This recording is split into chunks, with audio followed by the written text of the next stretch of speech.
Hi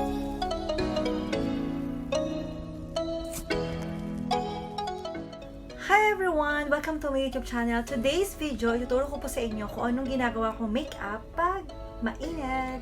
Let's go! So, gumawa tayo ng yellow. Tapos, nalab lang natin siya sa ating skin.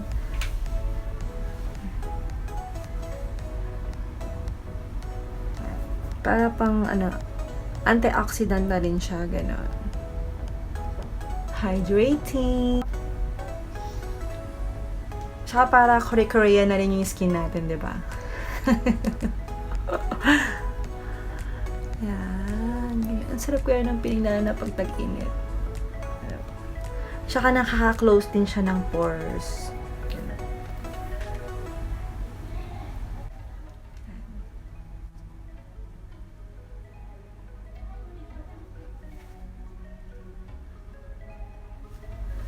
Next step, after niya matuyo, maglalagay tayo ng Nivea Moisturizer. Ito yung gamit ko talaga everyday, guys. So, since mainit kasi, ayoko siyang maglagay ng sobrang madami. Kasi sobrang maglalakit ka after. Kaya, konting-konti lang ilalagay ko. Yan. Ganito lang ilalagay ko. Tapos, lalagay natin siya all over dun sa ating face. Yung parang malagyan lang ba siya ng konting layer. Ayoko ng sobrang thick. Ginagawa ko yun pag sa gabi, mas thick yung moisturizer ko. Pero pag umaga, so sobrang light lang. Kasi after nito, naglalagay rin ako ng sun protection.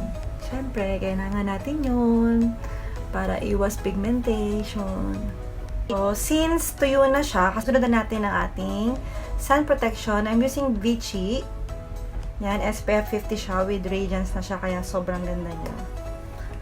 Then, maglalagay lang din ako ng sobrang konti. Ayan.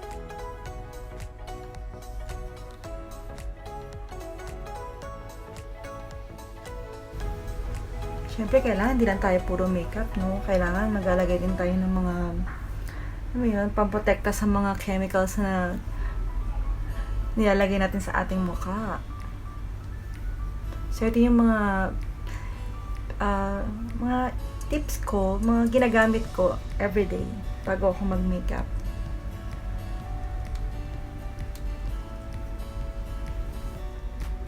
So, habang naghihintay tayo matuyo ang ating sun protection, i-brush ko muna yung ating kilay. Perfect na siya mamaya pag nalagyan natin siya ng eyebrow. Diba ang glow ng skin? Ang ganda ng skin. Sobra. Kaya alam na po talaga pag naglalagay ako ng yellow. Sobrang nami-minimize ang ating pores. Papaganda niya ating skin. Okay, next na gamitin natin ang ating baby cream from Bourjois. Yun. Favorite ko talaga siya, lalo na pag yung lalabas lang ako, ganun. Kasi sobrang light lang talaga niya. So, sa ngayon kasi simple lang tayo. Lagay tayo gamit ng aking kamay.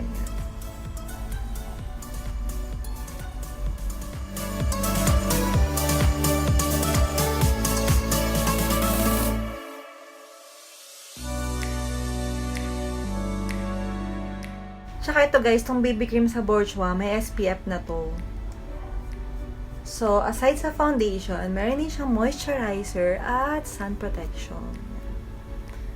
Very lightweight, ganyan. So, hindi mo mapifeel na may foundation ka, ganun. As in, baby skin lang talaga siya. Ito, So, since tapos tayo mag-foundation, maglalagay na tayo ng kilay. Dahil kilay is life. So, syempre, pag mainit, di mo naman na kailangan ng sobrang daming makeup, di ba? So, yun lang yung mga pinaka-importanting bagay. It's yung kilay and then little bit lipstick, gano'n.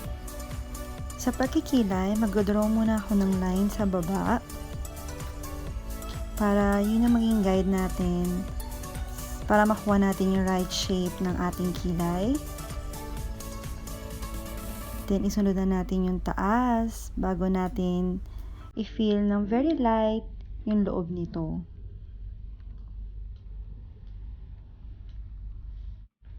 Then, after that, ipiblend na natin siya ng spoolie brush. After nyan, maglalagay tayo ng pressed powder healthy mix from Bourjois. Yun. So, Sobrang light lang din ng powder na to. Para mag-mattify lang siya ng konti. Diba? So, sa blusher, I'm using Bourjois palette. Kasi lahat ng color nandito na yan. So, since summer, let's try this.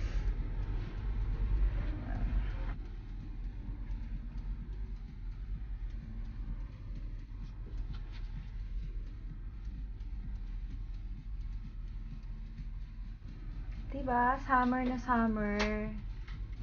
Next, for lips moisturizer, I'm using YourGoodSkin from Boots brand. Yun. Nilagay ko siya sa aking lips.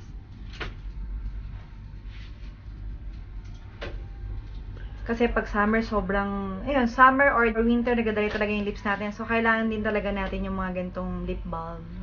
Sa aking lips, ilalagay ko ang aking favorite lipstick from Bourjois Velvet Rouge Edition number 7. Yan, sobra kasing natural neto, guys. Pang everyday talaga siya.